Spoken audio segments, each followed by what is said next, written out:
Обобщающие уроки на природе. Закончи, пожалуйста, предложение. Лимоны кислые, а сахар сладкий, собака лает, а кошка мяукает, трава зеленая, а небо голубое, лодка плывет, а машина едет, дрова пилят, а гвозди забивают, птица летает. а змея ползает. Молодец, умница, умница. А теперь тебя послушаем. Как ты усвоил домашних животных и их детенышей? У козы, Козлята, у лошади,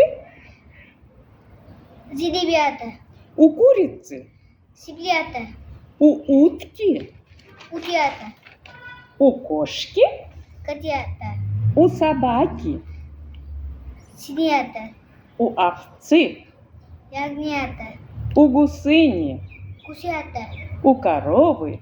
телята. Молодец, умница.